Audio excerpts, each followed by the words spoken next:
क्यों कहा जाता है कि बाबा अपने हर भक्त की मनोकामना को सुनते हैं? इसी पे एक कथा आधारित है जो कि एक सच्ची कथा है। तो चलिए हम कथा सुनते हैं। राजस्थान के एक छोटे से गांव में श्याम बाबा का मंदिर है, जहां लाखों श्रद्धालु अपनी आस्था को लेके आते हैं। बाबा श्याम, जिन्हें खाटू श्याम जी के नाम से जाना जाता है, इनको कलयुग के साक्षात देवता भी माना जाता है। कहते हैं कि जो भी सच्चे हृदय से उन्हें पुकारता है, उनकी कृपा से उनका जीवन संवर जाता है। ऐसी ही कथा एक भक्त की भी है, जिसने बाबा श्याम की असीम कृपा से अपना सब कुछ प्राप्त किया। एक छोटे से गांव में गोपाल नाम का एक व्यक्ति था। वह बहुत गरीब था, लेकिन उसका हृदय भगवान श्याम के प्रेम में भरा हुआ था। उसका जीवन भी कठिनाइयों से भरा हुआ था। रोजगार भी नहीं था, परिवार की जिम्मेदारियां सर पर थी। फिर भी उसके चेहरे पर सदा एक मुस्कान रहती थी। वह रोज सुबह उठकर बाबा श्याम के भजन गाता, उनकी आराधना करता और ईमानदारी से जीवन यापन करता था। गोपाल को विश्वास था कि बाबा श्याम उसकी सारी परेशानियों को दूर कर देंगे, लेकिन समय बीतता गया और उसकी कठिनाइयां बढ़ती गई। परिवार में भोजन की कमी थी, कर्ज बढ़ता जा रहा था, लेकिन उसने कभी भी अपनी भक्ति के मार्ग को नहीं छोड़ा। एक दिन गोपाल के घर में खाने के लिए एक अनाज का दाना भी नहीं बचा। उसकी पत्नी और बच्चे भूख से व्याकुल हो रहे थे। उसने पड़ोसियों से उधार मांगने की कोशिश की, लेकिन सब ने उसको मना कर दिया। गोपाल को बहुत दुख हुआ, लेकिन उसने सोचा, मैं भले ही भूखा रहूं, पर मेरी भक्ति अटल रहेगी। बाबा श्याम मेरी मदद ज़रूर करेंगे। उस दिन गांव में एक बड़ा मेला लगने वाला था। लोगों ने बताया कि जो भी सच्चे मन से बाबा श्याम के मंदिर में मन्नत मांगता है, उसकी सभी इच्छाएं पूरी हो जाती है। यह सुनकर गोपाल ने भी निश्चय किया कि वह खाटू श्याम जाकर बाबा श्याम के दर्शन करेगा और अपनी सारी परेशानियां बाबा को सौंप देगा। लेकिन समस्या यह थी कि खाटू धाम बहुत दूर था और गोपाल के पास यात्रा के लिए पैसे भी नहीं थे।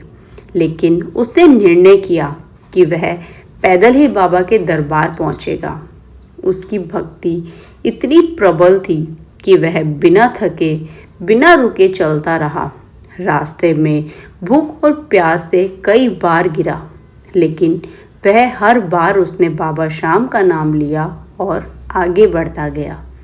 जब वह खाटू के निकट पहुंचा तो उसकी हालत बहुत खराब हो गई। पैर छिल गए थे, शरीर थकान से चूर हो गया था, लेकिन हृदय में श्रद्धा की लौ जल रही थी। आखिरकार वह बाबा श्याम के दरबार में पहुंच गया। गोपाल मंदिर में प्रवेश करते ही भाव विभोर हो गया। उसने बाबा श्याम को देखा और उसकी आंखों से आंसू बहने निकले। वह बहुत फूट फूट कर रोने लगा और बोला, हे बाबा श्याम, मैं बहुत दुखी हूँ। मेरे पास कुछ भी नहीं है, न धन, न भोजन, न सुख। मेरे परिवार के लोग भूखे हैं, लेकिन मुझे आप पर पूरा विश्वास है। आप अपने इस दास पर कृपा करेंगे। मैं केवल आपकी शरण में हूँ बाबा। गोपाल घंटों तक बाबा के चरणों में बैठा रहा।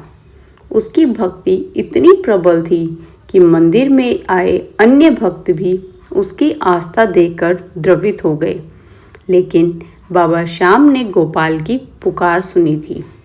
जब गोपाल मंदिर से बाहर निकला तो उसे एक अजनबी व्यक्ति मिला।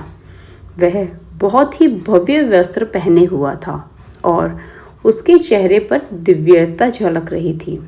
उस व्यक्ति ने गोपाल से कहा, तू बहुत थका हुआ दिख रहा है, आ मेरे साथ भोजन कर। गोपाल को आश्चर्य हुआ, लेकिन वह इतना प्रेम से बोल रहा था कि वह मना ही नहीं कर सका। वह उसके साथ गया और उसने देखा कि वहाँ एक भव्य पंगत लगी थी। उसे स्वादिष्ट भोजन परोसा गया। जब उसने पहला कोर खाया तो उसके शरीर में एक अद्भुत ऊर्जा थी। उसने भोजन समाप्त किया और जब उसने उस व्यक्ति को धन्यवाद देने के लिए पीछे मुड़कर देखा तो वहाँ कोई नहीं था। गोपाल समझ गया कि यह कोई साधारण व्यक्ति नहीं था। वह स्वयं बाबा श्याम थे जो उसकी सहायता के लिए आए थे। उसके आँखों में आंसू आ गए और उसने मन ही मन बाबा को धन्यवाद दिया। भोजन करने के बाद गोपाल ने सोचा कि अब वह अपने घर लौट जाएगा। जब वह गांव पहुंचा तो उसने देखा कि उसके घर के सामने कई बैलगाड़ियां खड़ी थी जिसमें अनाज और धन भरा हुआ था। उसकी पत्नी दौड़ी आई और बोली, गोपाल, यह क्या चमत्कार हुआ। एक अजनबी व्यापारी आया और कहने लगा कि बाबा श्याम ने उसके स्वप्न में आदेश दिया कि वह हमारे घर में अनाज और धन पहुंचा दे। यह सुनकर गोपाल की आंखों में आंसू आ गए।